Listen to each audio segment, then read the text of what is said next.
João Bunyan, O Sonhador Imortal, 1628-1688. Caminhando pelo deserto deste mundo, parei num sítio onde havia uma caverna, a prisão de Bedford. Ali, deitei-me para descansar. Em breve adormeci e tive um sonho. Vi um homem coberto de andrajos, de pé, e com as costas voltadas para sua habitação, tendo sobre os ombros uma pesada carga e nas mãos um livro. Faz 3 séculos que João Bunyan assim iniciou o seu livro O Peregrino. Os que conhecem as suas obras literárias podem testificar de que ele é, de fato, o sonhador imortal. Estando ele morto, ainda fala. Contudo, enquanto miríades de crentes conhecem o peregrino, poucos conhecem a história da vida de oração desse valente pregador. Bunyan, na sua obra Graça Abundante ao Principal dos Pecadores, nos informa que seus pais, apesar de viverem em extrema pobreza, conseguiram ensiná-lo a ler e escrever. Ele mesmo intitulou-se o Principal dos Pecadores. Outros atestam que, mesmo em sua impiedade, jamais foi beberrão ou imoral. Contudo, casou-se com uma moça de família, cujos membros eram crentes fervorosos.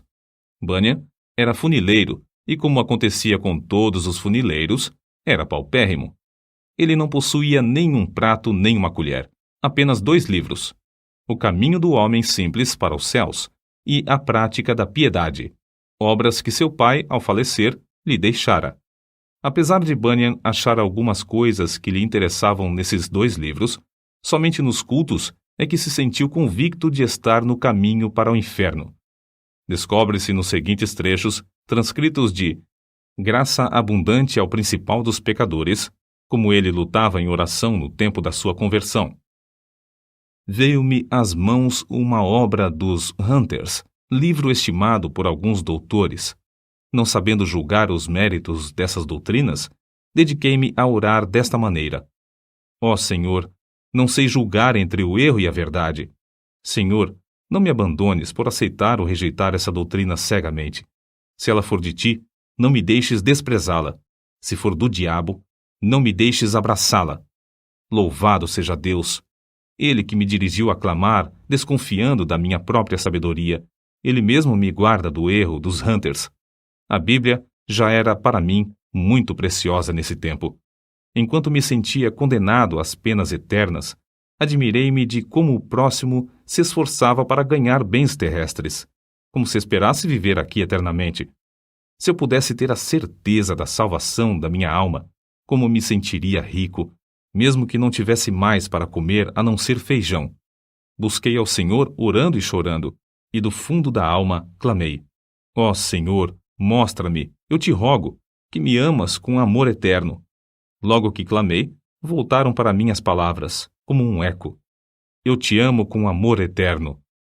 Deitei-me para dormir em paz, e ao acordar, no dia seguinte, a mesma paz permanecia na minha alma.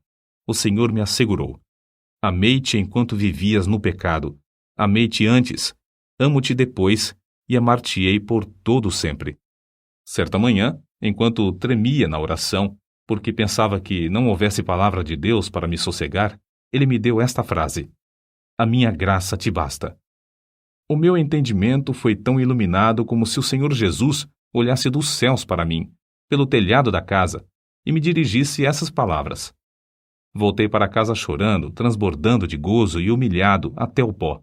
Contudo, certo dia, enquanto andava no campo, a consciência inquieta, de repente essas palavras entraram na minha alma: Tua justiça está nos céus. E parecia que, com os olhos da alma, via Jesus Cristo à destra de Deus, permanecendo ali como minha justiça. Vi, além disso, que não é o meu bom coração que torna a minha justiça melhor, nem que a prejudica, porque a minha justiça é o próprio Cristo, o mesmo ontem, hoje e para sempre. As cadeias, então, caíram-me das pernas. Fiquei livre das angústias. As tentações perderam a força. O horror da severidade de Deus não mais me perturbava, e voltei para casa regozijando-me na graça e no amor de Deus. Não achei na Bíblia a frase: Tua justiça está nos céus, mas achei o qual para nós foi feito por Deus sabedoria e justiça, e santificação e redenção. 1 Coríntios, capítulo 1, versículo 30. E vi que a outra frase era verdade. Enquanto eu assim meditava, o seguinte trecho das Escrituras penetrou no meu espírito com poder. Não pelas obras de justiça que houvéssemos feito, mas segundo a sua misericórdia nos salvou. Assim, fui levantado para as alturas, e me achei nos braços da graça e misericórdia. Antes temia a morte, mas depois clamei: quero morrer. A morte tornou-se para mim uma coisa desejável. Não se vive verdadeiramente antes de passar para outra vida. Oh, pensava eu, esta vida é apenas um sonho em comparação à outra. Foi nessa ocasião que as palavras herdeiros de Deus se tornaram tão cheias de sentido que eu não tenho como explicá-las aqui nesse mundo. Herdeiros de Deus. O próprio Deus é a porção dos santos. Isso vi e disso me admirei, contudo, não posso contar o que vi. Cristo era um Cristo precioso na minha alma. Era o meu gozo, a paz e o triunfo por Cristo eram tão grandes que tive dificuldade em conter-me e ficar deitado. Bunyan, ainda que lutando para sair da escravidão do vício do pecado, não fechava a alma aos perdidos, que ignoravam os horrores do inferno. Acerca disto, ele escreveu: percebi pelas Escrituras que o Espírito Santo não quer que os homens enterrem os seus talentos e dons, mas antes que despertem esses dons. Dou graças a Deus por me haver concedido uma medida de entranhas e compaixão pela alma do próximo, e me enviou a esforçar-me grandemente para falar uma palavra que Deus pudesse usar para apoderar-se da consciência e despertá-la. Nisso, o bom Senhor respondeu ao apelo de seu servo, e o povo começou a mostrar-se comovido e angustiado de espírito ao perceber o horror do seu pecado e a necessidade de aceitar a Jesus Cristo. De coração, clamei a Deus com grande insistência que ele tornasse a palavra eficaz para a salvação da alma. De fato, disse repetidamente ao Senhor que, se o meu enforcamento perante os olhos dos ouvintes servisse para despertá-los e confirmá-los na verdade, eu aceitaria alegremente. O maior anelo em cumprir meu ministério era o de entrar nos lugares mais escuros do país. Na pregação, realmente sentia dores de parto para que nascessem filhos para Deus. Sem fruto, não ligava importância a qualquer louvor aos meus esforços. Com fruto, não me importava com qualquer oposição. Os obstáculos que Bunyan tinha de encarar eram muitos e variados. Satanás, vendo-se grandemente prejudicado pela obra desse servo de Deus, começou a levantar barreiras de todas as formas. Bunyan resistia fielmente a todas as tentações de vangloriar-se sobre o fruto de seu ministério e cair na condenação do diabo. Quando, certa vez, um dos ouvintes lhe disse que pregara um bom sermão, ele respondeu: não precisa dizer-me isso. O diabo já cochichou a mesma coisa no meu ouvido antes de sair da tribuna. Então, o inimigo das almas suscitou calúnias e boatos em todo o país, a fim de induzi-lo a abandonar seu ministério. Chamavam-no de feiticeiro, jesuíta, cangaceiro, e afirmavam que vivia amancebado, que tinha 2 esposas e que os seus filhos eram ilegítimos. Quando o maligno falhou em todos esses planos de desviar Bunyan do seu ministério glorioso, seus opositores denunciaram-no por não observar os regulamentos dos cultos da igreja oficial. As autoridades civis o sentenciaram à prisão perpétua, recusando terminantemente a revogação da sentença, apesar de todos os esforços de seus amigos e dos rogos de sua esposa. Tinha de ficar preso até se comprometer a não mais pregar. Acerca de sua prisão, ele diz: nunca tinha sentido a presença de Deus ao meu lado em todas as ocasiões como depois de ser encerrado, fortalecendo-me tão ternamente com esta ou aquela escritura, até me fazer desejar, se fosse lícito, maiores provações para receber maiores consolações. Antes de ser preso, eu previ o que aconteceria, e 2 coisas ardiam no coração acerca de como poderia encarar a morte, se chegasse a tal ponto. Fui dirigido a orar pedindo a Deus que me fortalecesse com toda a força, segundo o poder da sua glória, em toda a fortaleza e longanimidade, dando com alegria graças ao Pai. Quase nunca orei durante o ano que precedeu minha prisão, sem que essa escritura me entrasse na mente, e eu compreendesse que, para sofrer com toda a paciência, devia ter toda a fortaleza, especialmente para sofrer com alegria. A segunda consideração foi na passagem que diz: Mas nós temos tido dentro de nós mesmos a sentença de morte para que não confiássemos em nós mesmos, porém em Deus que ressuscita os mortos.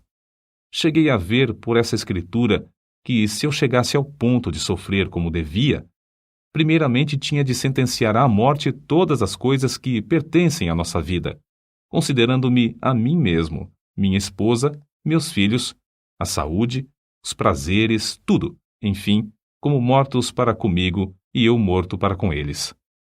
Resolvi, como Paulo disse, não olhar para as coisas que se veem, mas sim para as que se não veem, porque as coisas que se veem são temporais, mas as coisas que se não veem são eternas. E compreendi que, se eu fosse prevenido apenas de ser preso, poderia, de improviso, ser chamado também para ser açoitado ou amarrado ao pelourinho. Ainda que esperasse apenas esses castigos, não suportaria o castigo de desterro. Mas a melhor maneira para passar os sofrimentos seria confiar em Deus, quanto ao mundo vindouro. Quanto a este mundo, devia considerar o sepulcro como minha morada, estender o meu leito nas trevas e dizer à corrupção: Tu és meu pai, e aos vermes: Vós sois minha mãe e minha irmã. Jó, capítulo 17, versículos 13 e 14. Contudo, apesar desse auxílio, senti-me um homem cercado de fraquezas. A separação da minha esposa e de nossos filhos aqui na prisão torna-se, às vezes, como se fosse a separação da carne e dos ossos. E isto não somente porque me lembro das tribulações e misérias que meus queridos têm de sofrer, especialmente a filhinha cega. Minha pobre filha, quão triste é a tua porção neste mundo. Serás maltratada, pedirás esmolas, passarás fome, frio, nudez e outras calamidades. Oh, os sofrimentos da minha ceguinha quebrar-me-iam o coração aos pedaços. Eu meditava muito também sobre o horror ao inferno dos que temiam a cruz, a ponto de se recusarem a glorificar a Cristo, suas palavras e leis perante os filhos dos homens. Além do mais, pensava sobre a glória que ele preparara para os que, em amor, fé e paciência, testificavam dele. A lembrança destas coisas servia para diminuir a mágoa que sentia ao lembrar-me de que eu e meus queridos sofríamos pelo testemunho de Cristo. Nem todos os horrores da prisão abalaram o espírito de João Bunyan. Quando lhes ofereciam a sua liberdade sob a condição de ele não pregar mais, respondia: Se eu sair hoje da prisão, pregarei amanhã, com o auxílio de Deus. Mas se alguém pensar que, afinal de contas, João Bunyan era apenas um fanático, deve ler e meditar sobre as obras que nos deixou. Graça abundante ao principal dos pecadores, chamado ao ministério, o peregrino, a peregrina, a conduta do crente, a glória do templo, o pecador de Jerusalém é salvo, as guerras da famosa cidade de alma humana, a vida e a morte de homem mau, o sermão do monte, a figueira infrutífera, discursos sobre oração, o viajante celestial, gemidos de uma alma no inferno, a justificação é imputada, entre outros. Passou mais de 12 anos encarcerado.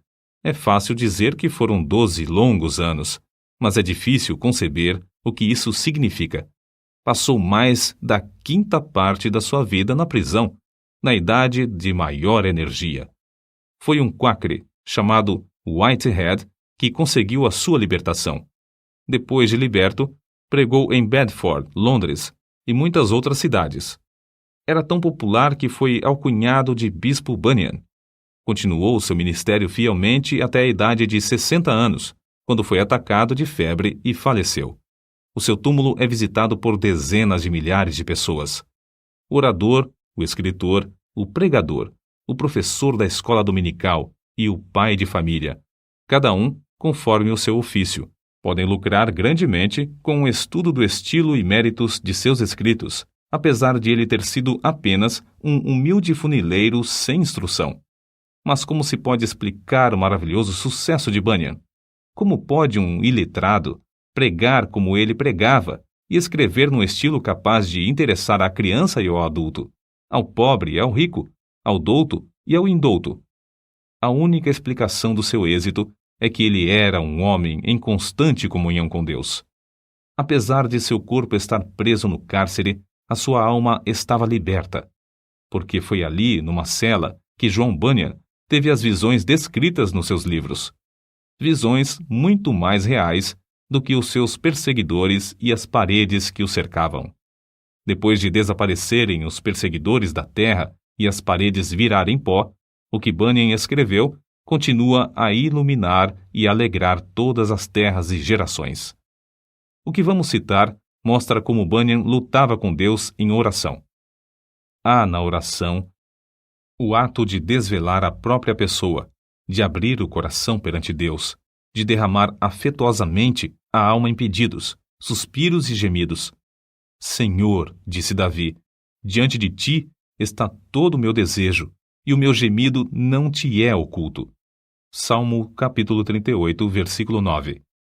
E outra vez, a minha alma tem sede de Deus, do Deus vivo. Quando entrarei e me apresentarei ante a face de Deus? Quando me lembro disto, dentro de mim, derramo a minha alma. Salmos, capítulo 42, versículos 2 ao 4. Note, derramo a minha alma. É um termo demonstrativo de que, em oração, sai a própria vida e toda a força para Deus.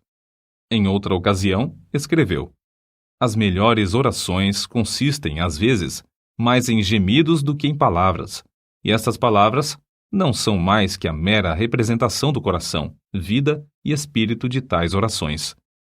Como ele insistia e importunava em oração a Deus, fica claro no trecho seguinte: eu te digo, continua a bater, chorar, gemer e prantear. Se ele se não levantar para te dar porque és teu amigo, ao menos por causa da tua importunação, levantar-se-á para dar-te tudo o que precisares. Sem contestação, o grande fenômeno da vida de John Bunyan consistia no seu conhecimento íntimo das Escrituras, as quais amava, e na perseverança em oração ao Deus que adorava. Se alguém duvidar de que Bunyan seguia a vontade de Deus nos 12 longos anos que passou na prisão de Bedford, deve lembrar-se de que esse servo de Cristo, ao escrever O Peregrino, atrás das grades, pregou um sermão que já dura quase 3 séculos e que hoje é lido em 140 línguas. É o livro de maior circulação depois da Bíblia. Sem tal dedicação, não seria possível conseguir o incalculável fruto eterno desse sermão pregado por um funileiro cheio da graça de Deus. Nota: Quakre, forma aportuguesada de Quakers, como eram mais conhecidos os membros da Sociedade dos Amigos, nome de uma comunidade de cristãos protestantes surgida no século XVII. No início, eram seguidores de um pregador leigo, o inglês George Fox, que, em 1647, começou a pregar a doutrina de Cristo dentro. Todas as pessoas podem sentir a palavra de Deus em suas almas, caso se esforcem para ouvi-la. Interpretavam literalmente as palavras de Jesus Cristo nas Escrituras. Eram contra prestar juramentos e contra a guerra. Destacavam-se sempre pela solidariedade. Em 1947, os comitês britânico e americano de socorro Quaker Internacional receberam o Prêmio Nobel da Paz. Enciclopédia em Carta.